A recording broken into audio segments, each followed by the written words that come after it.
পঞ্চম শ্রেণীর গণিত বইয়ের আজকের ভিডিওতে 96 পৃষ্ঠা নিয়ে আলোচনা করব। তো 96 পৃষ্ঠায় দেখো একটাই ম্যাথ আছে। তো এই ম্যাথটা আমরা একটু ভালোভাবে বোঝার চেষ্টা করব। তো একটা ম্যাথের দুইটা অংশ আছে।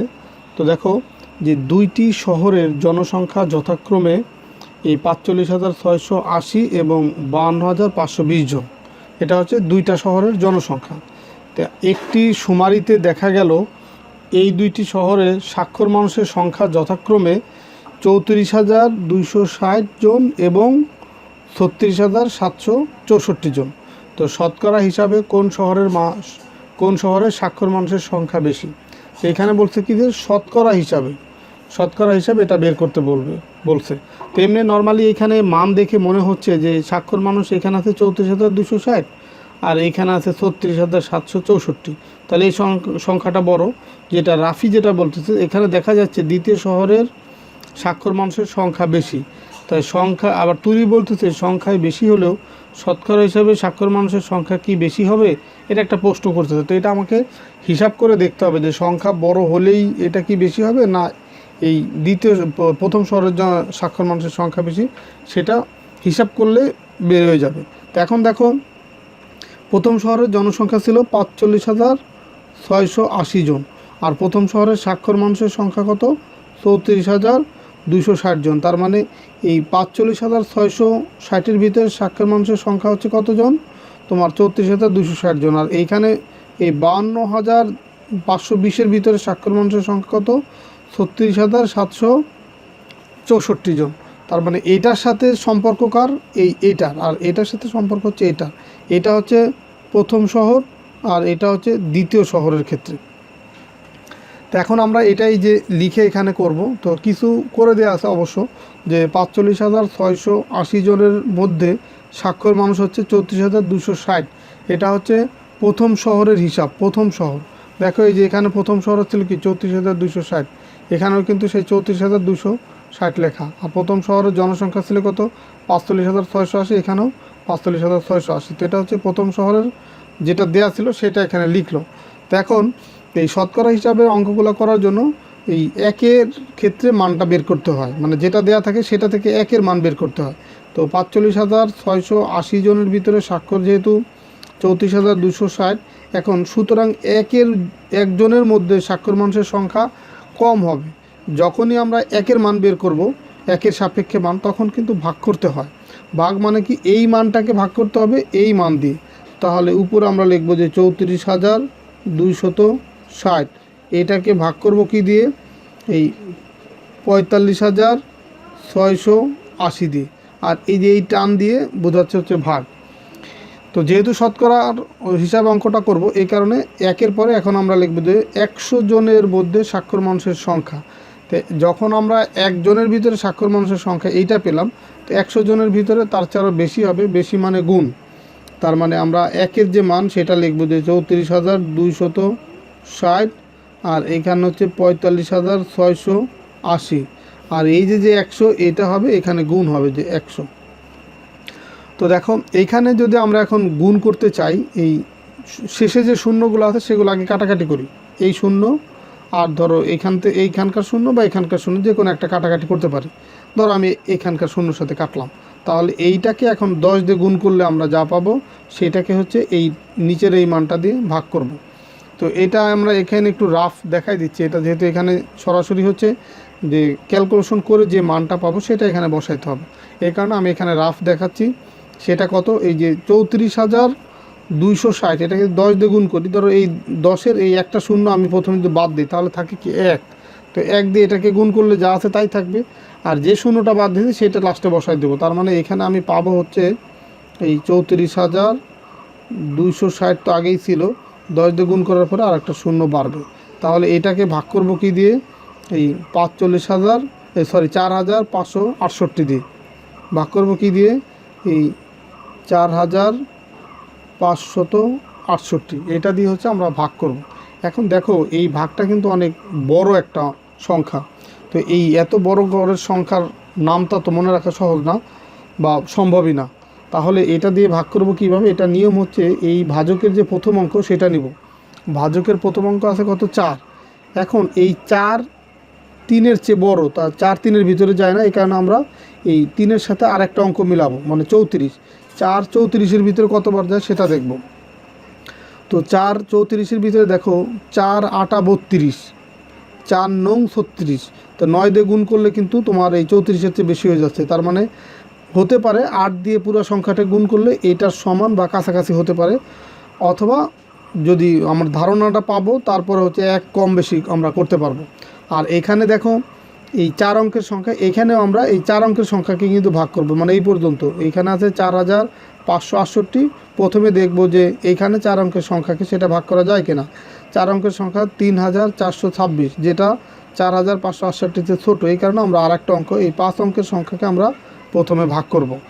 তো তাহলে দেখলাম যে 4কে 8 দিয়ে গুণ করলে 4 8 32, মানে এই কাছাকাছি সংখ্যা পাওয়া যাচ্ছে। তাহলে আমরা এখন এই 45,4568 এটাকে আমরা গুণ করি কত দিয়ে, 8 দিয়ে। তো গুণ করলে দেখো কত পাবো, এই 8 8 64, 4 হাতে আমার 6, 6 8 48, 48 আর 6 কত 54, 54 4 হাতে আমার হচ্ছে 5, 5 8 40 আর 5 45 হাতে আমার 4, এই 4 8 32, 32 আর 4 হয় কত 36। দেখো এইখানে আছে হচ্ছে 34,260, আর এখানে হয়ে গেল 36,544, বড় হয়ে যাচ্ছে। তার মানে 1 কমাই দিতে হবে, 7 দিয়ে গুণ করতে হবে। তো আমরা সেই 7 লিখবো এখানে।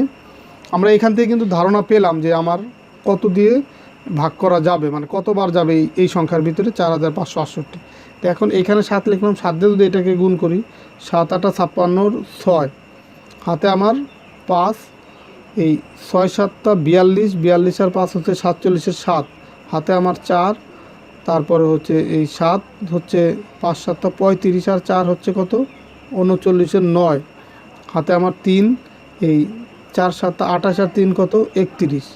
এখন যদি আমরা বিয়োগ করি দেখো 6 আছে কত হলে 10 হবে, 4 হলে হাতে আমার 1, 1 আর 7 8, 8 আছে কত হলে 16 হবে, 8 হলে হাতে আমার 1, 1 আর 9 10, 10 আছে কত হলে 12 হবে, 2 হলে হাতে 1, 1 আর 1 2, 2 আছে কত হলে 4 হবে, 2 হলে 3 3 মিলে গেল, দেওয়ার প্রয়োজন নেই এখানে শূন্য। তার মানে 2284 পেলাম। আর এইখান থেকে এখন আরেকটা শূন্য যেটা বাকি আছে সেটা এখানে নামাই নিয়ে আসলাম, তাহলে পেলাম কত 22,840। এখন দেখো 4, এই 4 হচ্ছে 2-এর ভিতরে যায় না, 4-এর চেয়ে ছোটো বিধায় এই পরের সংখ্যা এই 2কে নিয়ে আসলাম, মানে 22-এর ভিতরে 4 কতবার যায় 5 বার যাবে। তাহলে আমরা এখন এই 4568 এটাকে গুণ করব কত দিয়ে, 5 দিয়ে, যেহেতু আমার 5 দিয়ে 4কে গুণ করলে 4 5 20, 6 দিয়ে গুণ করলে কিন্তু 4 6 24, 22-এর চেয়ে বেশি হয়ে যাচ্ছে। এই কারণে আমরা 5 দিয়ে গুণ করে দেখব যে মিলে কিনা বা কাছাকাছি হয় কিনা। তো 5 দিয়ে যদি গুণ করি দেখো 5 8 40-এর 0 হাতে আমার 4, 5 6 30 আর 4 34, 34-এর 4 হাতে আমার 3, 5 5 25 আর 3 28-এর 8 হাতে আমার 2, এই 4 5 20 আর 2 22। দেখো এইখানেও 22,840, এখানেও 22,840, তার মানে এইখানে কিন্তু 5 বারই যাবে। এখানে 5 লিখলাম, এখন দেখো 22,840 মিলে গেল 0। তাহলে দেখো এইখানে আমরা ভাগফল কত পেলাম 75। সেই 75 জন এইখানে লিখবো যে 100 জনের ভিতরে 75 জন হচ্ছে স্বাক্ষর মানুষ রয়েছে। তার মানে অর্থাৎ এই 75% পার্সেন্টেজ কেন দিলাম, যেহেতু 100 সাপেক্ষে আমরা এই মানটা বের করছি, এই কারণে 75% স্বাক্ষর মানুষ রয়েছে। এখন দ্বিতীয় শহরের ক্ষেত্রে দেখো এই 52,520 জনের মধ্যে স্বাক্ষর মানুষ ছিল কত 36,764। সুতরাং 1-এর ভিতরে কম থাকবে, কম মানে কি ভাগ, এই 36,764 এটাকে ভাগ করব কি দিয়ে, এই প্রথম যে মান 52,520 এটা দিয়ে ভাগ করব। এখন যেহেতু 100 সাপেক্ষে আমার মান বের করতেছি, তো এখানে লিখলাম 100 জনের ভিতরে স্বাক্ষর হবে এখন বেশি, বেশি মানে হচ্ছে সেই 100 হচ্ছে এই 1-এর জন্য যে মানটা পাইছি সেটা আগে লিখব 36,764, নিচে হচ্ছে 52,520, এটা এই উপরের মানে লবের মানের সাথে 100 হচ্ছে গুণ করব। এখন দেখো এখানেও এই শেষে শূন্য আছে, এখানেও শেষে শূন্য আছে, তো উপর নিচে শেষে শূন্য থাকলে কাটাকাটি করা যেত, এটা কাটলাম। এখন দেখো এই 10-এর এই একটা শূন্য যদি বাদ দিয়ে 1 দিয়ে গুণ করি এটাকে, তাহলে এটাই পাবো, সেটা কত 36,764, এই সংখ্যাটাই পাবো। আর যে শূন্যটা বাদ দিচ্ছি সেটা এখন এখানে দিয়ে দিব। তাহলে এই যে সংখ্যাটা পেলাম এটাকে ভাগ করব 5252 দিয়ে ভাগ করব, 5252। এটা দিয়ে এখন এই সংখ্যাকে আমরা ভাগ করব। এখন দেখো এটাও কিন্তু একটা বড় সংখ্যা। এখানে দেখো 4 অঙ্কের সংখ্যা হচ্ছে 5252, 4 অঙ্কের সংখ্যা হচ্ছে 3676। তো এই 4 অঙ্কের সংখ্যা, এইখানে 4 অঙ্কের সংখ্যা ছোট, আর এটা বড় বিধায় এটাকে ভাগ করা যাচ্ছে না। তার মানে 5 অঙ্কের সংখ্যাকে ভাগ করব আমরা, এই পর্যন্ত সংখ্যা নিব। তো এখন এই কত হচ্ছে 36764। এখন দেখো এই যেহেতু এই সংখ্যা দুইটা সংখ্যাই বড়, এই কারণে ভাজকের প্রথম অঙ্ক আর এইখানকার প্রথম অঙ্ক বা তারপরের অঙ্ক মিলিয়ে কতবার যায় সেটা দেখব। 5 3-এর ভিতরে যায় না, এই কারণে 36-এর ভিতরে 5 কতবার যায়, 5 7 35, মানে এখানে আছে 36, তো 7 দিয়ে যদি গুণ করি তাহলে হয় 35, কাছাকাছি। তার মানে আমি এই 5252 এটাকে যদি আমরা 5 দিয়ে গুণ করি তাহলে দেখি কতবার যায়। সরি 5 দিয়ে না, এটা হচ্ছে 5 7 35, 7 দিয়ে গুণ করব। 7 দিয়ে গুণ করলে দেখি কতবার হয়। দেখো 7 দুগুণী 14, 4 হাতে আমার 1, এই 5 7 35, 35 আর 1 হচ্ছে 36-এর 6, হাতে আমার 3, এই 7 দুগুণী 14 আর 3 হচ্ছে 17, 17-র 7, হাতে আমার 1, 5 7 35 আর 1 36। দেখো এইখানে ছিল 36764, এখানেও 36764, তার মানে এখানে 7 বার যাবে। তাহলে লিখলাম কত, 36764।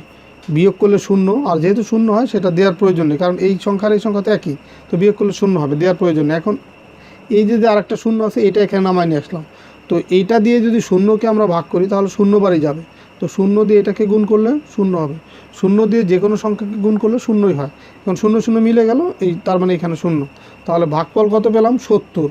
এইখানে তাহলে এই 70 জন হচ্ছে 100 জনের ভিতরে স্বাক্ষর মানুষের পার্সেন্টেজ। তো আর 100-র সাপেক্ষে যেহেতু মানটা বের করছি, এই কারণে আমরা এখানে দিব হচ্ছে 70% স্বাক্ষর মানুষ রয়েছে। এখন দেখো প্রথম শহরের ক্ষেত্রে আমরা স্বাক্ষর মানুষ পাইছি কতজন, 75%, আর দ্বিতীয় শহরের ক্ষেত্রে আমরা স্বাক্ষর মানুষ পাইছি কত, 70%।